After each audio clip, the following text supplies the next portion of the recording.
Chapter 60. Your punishment is to take responsibility for your child, Rimuru said dramatically, though there was still seriousness in his voice. As the words left Rimuru's mouth, the room fell silent.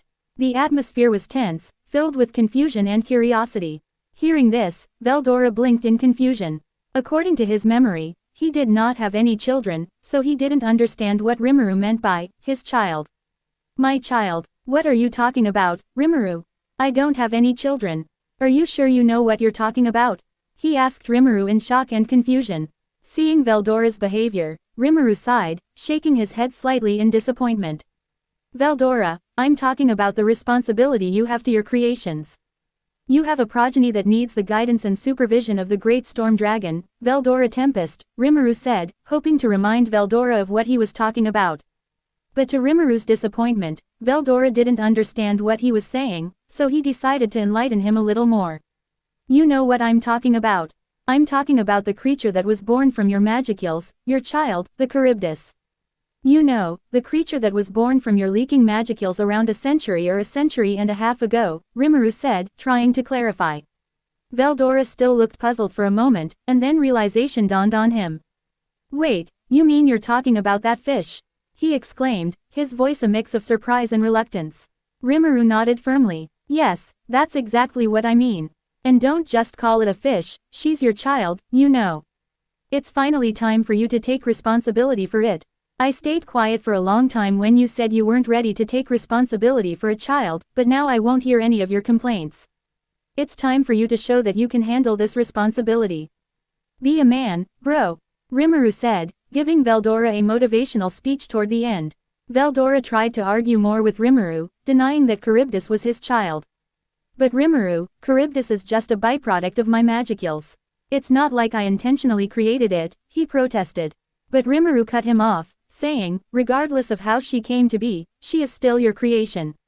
You have the power to control it and guide it. Ignoring it won't make the problem go away. It's time to take charge. In the end, no one listened to Veldora's protests, and he realized he had no choice but to take responsibility for Charybdis. Veldora sighed deeply, running a hand through his hair, as he began to contemplate how he would manage this new responsibility. All right, Rimuru, I understand. I'll do it, he said, though the reluctance in his voice was as clear as the blue sky. Hearing this, Rimuru's expression softened slightly. Good, I know it's not easy, but it's necessary. This is your chance to prove that you can be responsible and to strengthen the bond with your child. With this, you can show everyone that you're not only strong but also a capable individual, so be the man. Rimuru encouraged Veldora a little more, while emphasizing the importance of taking on this new responsibility. Veldora took a deep breath, trying to process everything Rimuru had told him. The idea of taking responsibility for Charybdis was difficult and way out of his league, but Rimuru's words had struck a chord. He glanced around the room, noticing the expectant faces of his friends.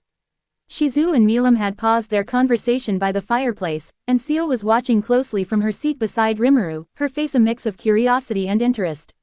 Fine, Veldora muttered, rubbing the back of his neck. I'll take care of her. But you better be ready to help if things get out of hand. After all, for someone as great as me, the role of guardian is not suited, Veldora said, standing a little taller. Rimuru smiled, a look of satisfaction crossing his face. That's the spirit, I knew you had it in you. And, of course, Veldora, I am here to support you. That's what brothers are for, Rimuru said, giving Veldora a slap of appreciation on the back. Veldora nodded, feeling a newfound sense of purpose. Milam, unable to contain her excitement, jumped up and pumped her fist into the air. This is going to be so much fun. I am going to have a little sibling, she exclaimed, waving her fist in the air with excitement and enthusiasm. Charybdis will benefit greatly from having her creator's guidance. This will be an important step for both of you, Seal said with a soft smile. Veldora, feeling a bit more confident with his friend's support, stood up from the couch. All right then, let's get this started. Where is Charybdis right now? He asked. How did I forget that you're such an airhead? Did you seriously forget that we had sealed her away? Rimuru said in an exasperated manner. Haha, I guess I forgot, but it was more than a century ago, so it's only natural. Anyway, let's undo the seal, Veldora said, trying to change the subject. Well, don't worry about that. Diablo, Rimuru said, calling Diablo, who had been standing beside him the whole time. Yes, my lord, Diablo bowed in front of Rimuru, waiting for his order. Call trainee. Inform her that I have ordered the release of Charybdis, Rimuru commanded Diablo, who swiftly bowed again before leaving to fulfill his master's order. Suoi. As Diablo left, Rimuru called Sui. Yes, Lord Rimuru. Sui asked as he appeared out of thin air like a splendid ninja and kneeled in front of Rimuru. Tell the executives that today there will be some activities going on in the outskirts of the city. I'll be conducting an experiment there, so there's no need to panic or think we're being invaded, he said to Sui. Understood. With that reply, Sui disappeared into the shadows just as he had appeared. Well then, let's move outside, shall we? This time it was Seal who spoke as both she and Rimuru stood up. Rimuru walked beside Veldora, giving him a reassuring pat on the back. Remember, Veldora, this isn't just about punishment. It's about growth, for both you and Charybdis. You've got this, he said as they headed outside. As they made their way outside, the cool breeze of the evening air greeted them. The group walked with purpose. Veldora kept his gaze forward, mentally preparing himself for the responsibility he was about to undertake. Charybdis, unleashed from its ancient seal, had already begun its rampage through the forest. Trees toppled, and the ground trembled with each movement of the massive creature. Driven by an insatiable craving for destruction, it headed straight for Rimuru's city. Rimuru and company arrived at the outskirts of the city just as Charybdis came into view. The sight of the colossal creature, accompanied by other creatures resembling sharks known as Megalodon, was imposing. Despite its mindless rage and destructive intent, Charybdis moved forward. The massive form of Charybdis caught their attention, but there was no panic. Each member of the group knew they had the power to handle Charybdis if necessary. Trainee, who had undone the seal, arrived simultaneously. Her expression was calm and resolute, her presence serene and commanding. She nodded to Rimuru, Seal, and Veldora, indicating that she had completed her task and simultaneously greeting them warmly. Are you ready, Veldora? Rimuru asked, his voice steady and supportive. To his question, Veldora simply nodded. I'll grant her her own ego, but before that, take care of these sharks that are accompanying her. Also, destroy her physical body and leave only her core behind because I have something good planned for her, Rimuru said to Veldora while giving him a gesture to go ahead. Okay, Veldora took a deep breath and nodded as he headed towards Charybdis. As Veldora approached, he flared his haki. Since they were outside the city, he could release a small amount, which was enough for the task. Focusing solely on Charybdis, he directed his haki towards her, causing her material body to corrode and disintegrate. Soon, the entire material body of Charybdis was obliterated, and it even affected her spiritual body, leaving only her core behind. Afterward, he turned his attention to the megalodons. He specifically refrained from harming them, as he had heard their meat was delicious. Veldora personally subdued them, ensuring their meat could be harvested later. All done, brother. Now it's your turn, Veldora said as he finished his job. Okay, Rimuru replied, and what followed is. Snap. With a snap, Rimuru granted Charybdis her own ego and will. Immediately, the core of Charybdis started to shine brightly. The group watched as the transformation took place, the core of Charybdis glowing with newfound consciousness and purpose. The immediate threat was neutralized, and a new chapter for Charybdis was about to begin. Hey Veldora, give her a name. She's your child, give her a cool and suitable name, Rimuru said, pausing the development of Charybdis' ego. I'm not good at giving names, and I want her to have a beautiful and fitting name. Why don't you give her a name, and I'll give her our family name? How's that sound? Veldora proposed, knowing his lack of skill in naming but emphasizing his desire for his child to have a beautiful and appropriate name. If you're okay with it, then fine by me, Rimuru replied to Veldora and began to think of a good name. Ah, I found one. It's a good one, totally beautiful and fitting for her, he said after a moment of thought, and once again resumed the development that he had stopped a few moments ago. How about Valoria? A mixture of Vel with Gloria, which means glory, but it sounds like storm, complimenting you and reflecting your connection with her, Rimuru suggested. Yeah, that sounds good, Veldora nodded in approval of the name. I, the Chaos Creator, bestow upon you the name Valoria. From now on, you will be known as Valoria, Rimuru declared majestically. I, the great mighty storm dragon, Veldora Tempest, bestow upon you the name Tempest, Veldora added, following Rimuru's declaration. We, the Chaos Brothers, bestow upon you the name, Valoria Tempest. From now on, you will be known as Valoria Tempest. They declared in unison. With that, the glowing light from the ego intensified, shining with rainbow colors that grew brighter with each passing second.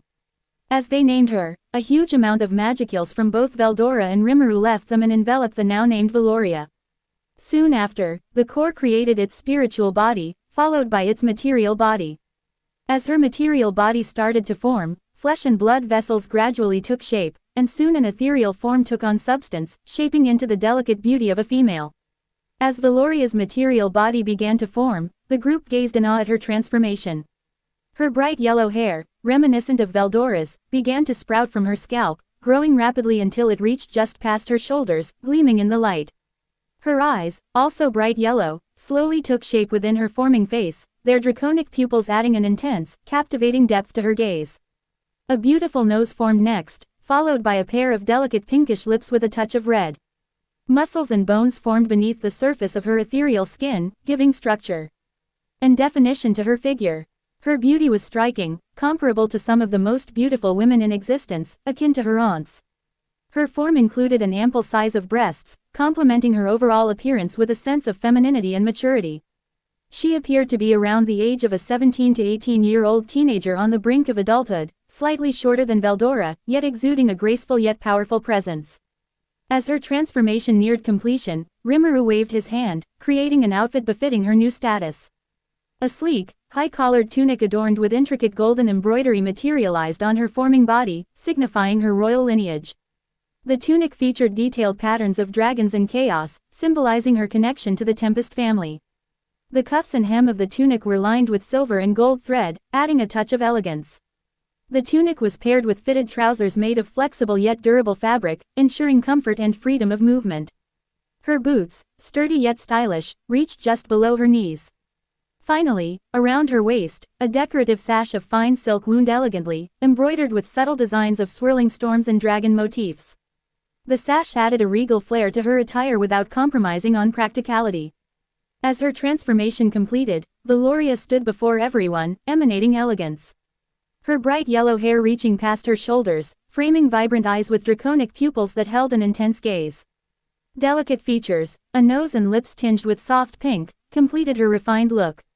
Her otherworldly, flawless ethereal skin highlighted her figure, including ample breasts, exuding femininity and maturity.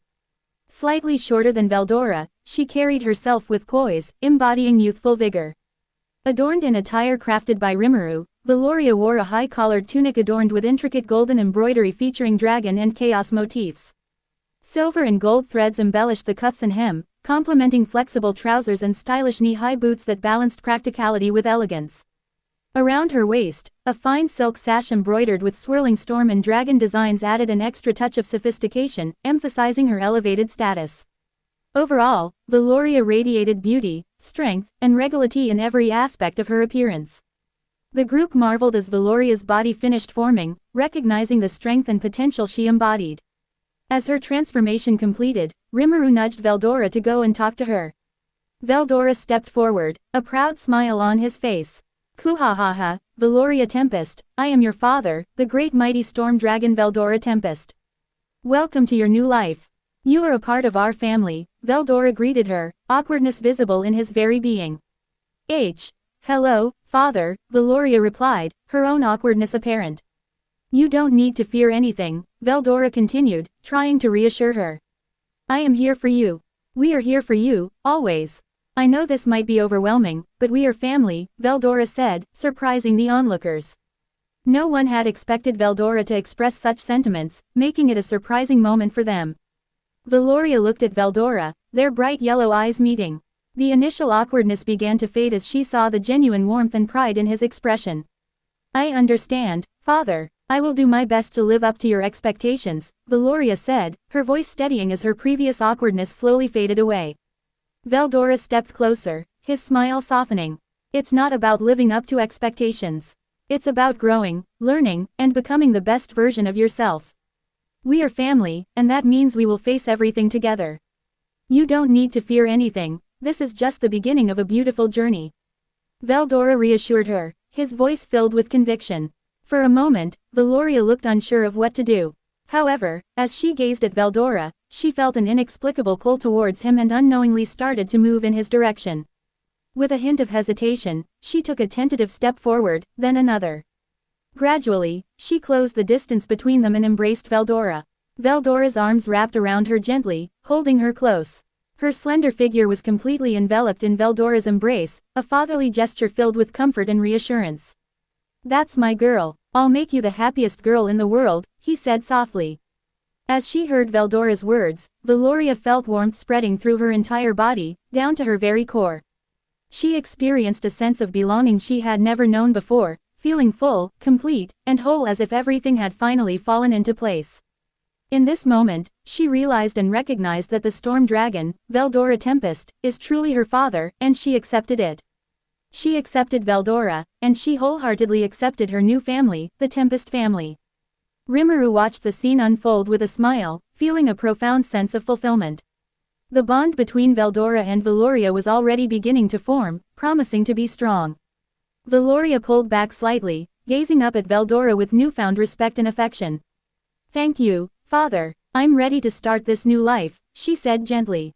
"And I will be right here with you, every step of the way." Veldora nodded, his eyes filled with pride, love, and joy, emotions too profound to be expressed in mere words. "Hey Veldora, not fair. Not fair, I also wanna hug her."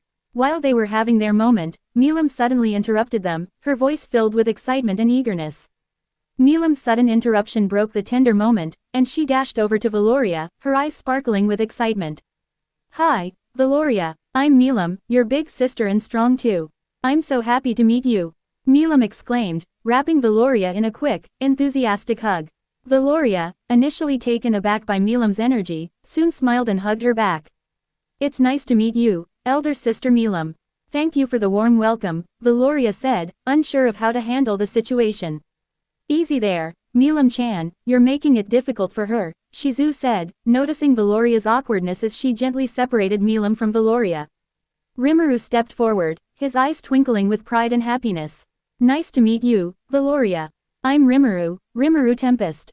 And I'm the brother of this good-for-nothing idiot father of yours, which means I'm your uncle," Rimuru said with a warm smile, introducing himself in a more informative manner.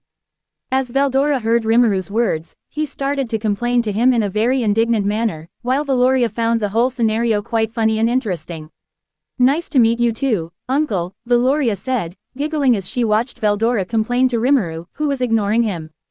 "Don't mind him, he's like this, too carefree and goofy.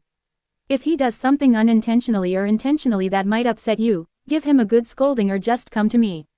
I'll take care of him," Rimuru said to Valoria. By this time, Veldora was practically ready to attack him. "You, Rimuru, why are you ruining my cool image by telling her that?" Veldora exclaimed, clearly annoyed and on the verge of exploding. "See, Valoria, that's what I'm talking about," Rimuru said, standing beside her and pointing towards Veldora to illustrate his point. "But he is a good person, so he'll take good care of you. Don't worry, and we are here too," he added reassuringly, with a comforting smile. "I'm not worried about anything, uncle," Valoria said softly, observing the interaction between her father and uncle with amusement.